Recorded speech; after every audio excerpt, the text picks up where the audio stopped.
Alright guys, welcome back to another voiceover breakdown. This week I'm looking at using the saddle in what I'd say is a more IBJJF friendly way. A lot of the videos I've done in the past have been looking at it in terms of leg lacing, heel hooking, Imanari rolls. All that stuff tends to be illegal in the IBJJF, so I thought I'd put together a sequence here where you can actually use it in a way that will allow you to sweep, get up for 2 points, and then potentially knee cut pass for your passing points as well. Okay, so it's the kind of technique that is versatile. I will say that some of the entries into the saddle are illegal, but it's a little complex in terms of the stuff that's legal and illegal. So I thought I'd spend a bit of time just looking at one that you can use without getting into trouble. So that's what we're looking at today. Okay, so the first thing I'm looking to do here is, like always, I'm going to establish a grip. And in this instance, I'm starting in an open butterfly guard. And what I find happens when I get a cross collar grip is a lot of people will put their foot up to secure their base. A lot of times you can start sort of collar dragging and getting people off center. And I just feel like people instinctively go to this combat base as a way to feel more secure, which is exactly what I want them to do in this scenario. If they weren't doing this right away, I may try to pull them in my towards my left to sort of off balance them and then force them to put a foot up. But sometimes they'll just do it without even thinking about it. Okay, so I've got my collar grip there with my left hand, and I'm going to hold on to it for the whole sequence here. It's important to not let that go because it's a strong grip. Okay, so I get my collar grip, I get him to base on his leg, and now we're going to use that opening to dive into single leg X. We'll look at this from another angle in a second, but basically all I'm doing is using that little window he's opened up with his legs to slide underneath, and we'll look at that in a second. But the key here is using this cross collar grip to off balance your opponent. I see a lot of people that get into single leg X and they want to go to this setup, this reverse X setup, while their opponent is still standing upright. And it's more risky to do it that way because your opponent is in a much better squat stance and they can defend and pass much easier. So what I try to do is pull that collar grip so that he puts his hands on the mat. Okay, so putting his hands on the mat is going to do a couple things. It keeps him off balance, but it also is now going to make his legs and his hips light. So he's bearing some of his own weight for me with both hands on the mat. Okay, so that's really important. I want this to be as smooth and effortless as possible. So the hands on the mat get him supporting some of his own weight. Okay, so we'll just switch view here to look at this this entry from the back here. Okay, so hand and foot position. I use my hand that is not the cross collar grip. I still have the cross collar grip. Now I take my right hand and I look to get a grip lower on the lever. You can go all the way to the heel if you want. Sometimes I grab around the Achilles, sometimes I grab around the calf, but I need to have something to help pull me underneath him. So that's one grip. And the other thing I'll do is kind of dig my heels in and pull and scoop myself underneath. And the other point that I make here that's really important is I talk about having both feet on the inside position. All that means is that both my legs are between both of his legs. It seems as though I'm almost pulling into mount. I mean, it's kind of what's happening here, but we're obviously not going to end up there. And this is a kind of an explosive movement that gets us into position quickly, but I can't have either of my legs to the outside. Okay, you can see pretty clearly in this slide that I've managed to get both of my feet between his legs. That's critical to get into single leg X. So we move on here. I'll use that grip to pull and scoop myself underneath. I get him to base on his hands, and now we start to get into this reverse X position that I've touched on last week in another video. This reverse X it's available from so many different positions and setups, okay? And it is the primary way you're going to get into the saddle from your back. So what do I mean by reverse X guard? Well, all I'm doing here is switching my feet, okay? So traditional X-guard, my left foot would be on the bottom and my right foot would be on top, okay?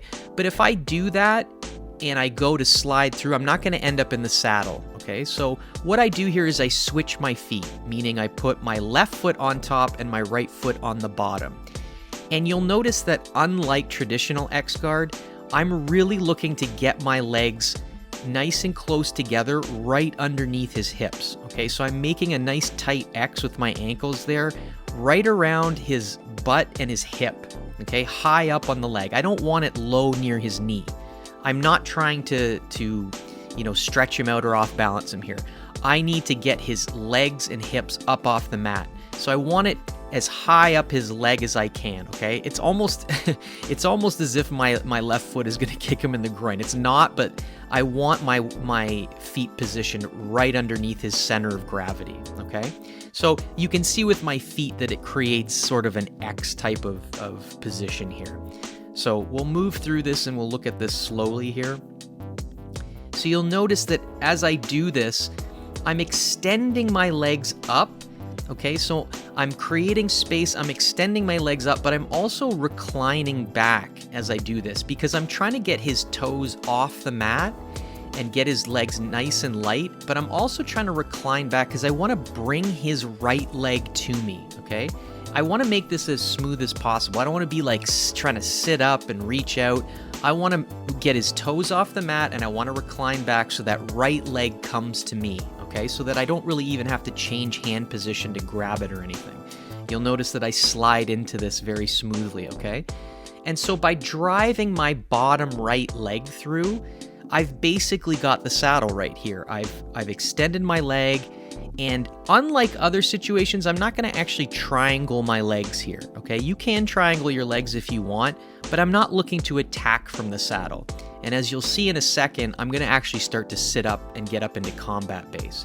So when I sweep my opponent down, I've got double leg control. This is super important, okay? So I've had this ankle lock grip pretty much from the get-go.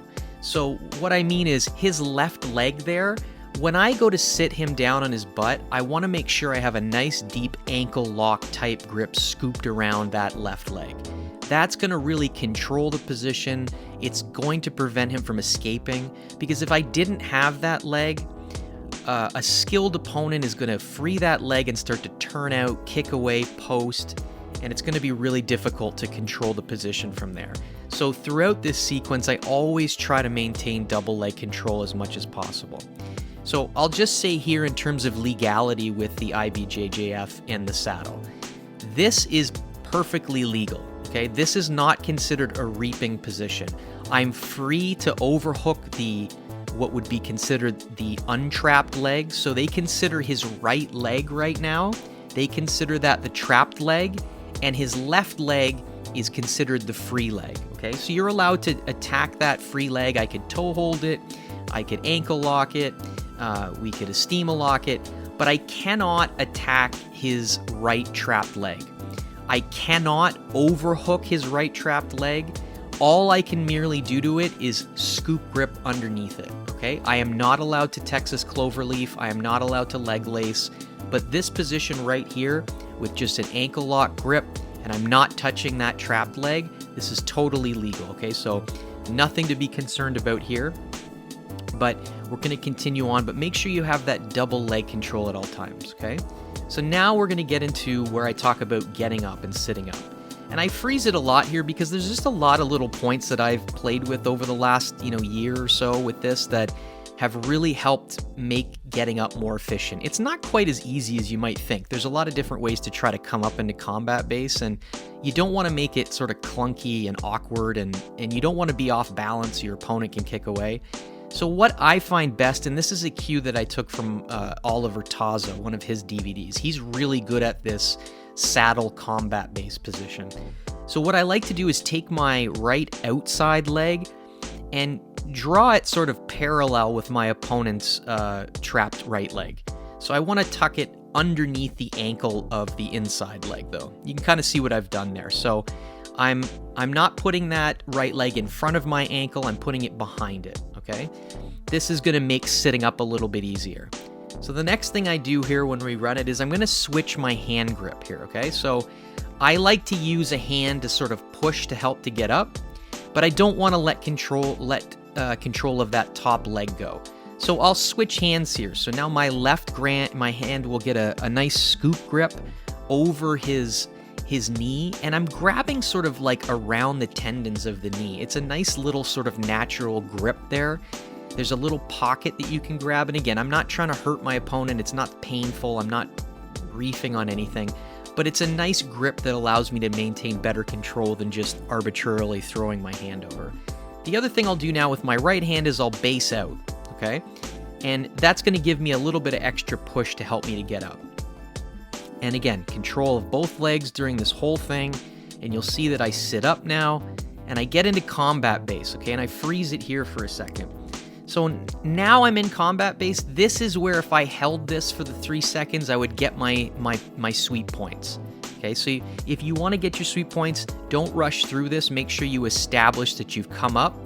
And now I also replace my right arm back. Okay, so I do like a nice sort of scooping grip around his leg. And you can see I've got his right leg trapped in that sort of inside triangle position, and I got his left leg as well trapped. And that's what I want. I want double control at all times. It's harder for him to escape here, even if I didn't have his top leg trapped, but I want to make sure that I stay stable with this the whole time. I want to take away any opportunity for him to get away. Okay, so now that I'm here, I've switched my grips back. So now I've got a nice scoop grip with that right hand over his knee, and this is going to allow me now to use my left arm to swim for that underhook. Okay, I don't proceed with this until I get the underhook. Okay, there are ways to do it without it, and that's another video, but I really want to make sure that I don't give up this really nice solid position until I get a nice underhook. But you'll notice that as I reach out for the underhook, I still have control of his top leg. Okay, it's only when I get a nice deep underhook that I'm ready to move on and I can let go of that top leg to finish the knee cut pass. Okay, so I get this near side underhook. Now I let go and step over, and I really use head position here, head pressure. Okay, this is really important. So I go and put my head ear to ear with my opponent on the opposite side of the underhook. And you might ask, well, why do I do this? These last couple steps are really going to help to flatten your opponent. I'm winning with the underhook, but I want to make his life miserable, so I'm going to try to flatten his shoulder blades out so that he can't get on angle, he can't get a sort of a shrimping motion, he can't get into an effective half guard position. Even if he tries to trap my ankle in a quarter guard here, he's going to be very weak because his shoulder blades are on the mat, okay?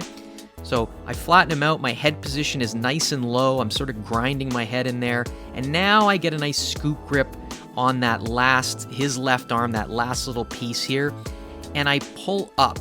And this is the last piece that's going to really press his shoulder blades to the mat. I've taken away pretty much all of his mobility here, so my pressure is down, he's flat, and now is where I look to really finish this knee cut. Okay, so you'll notice now I've got all these little details in place.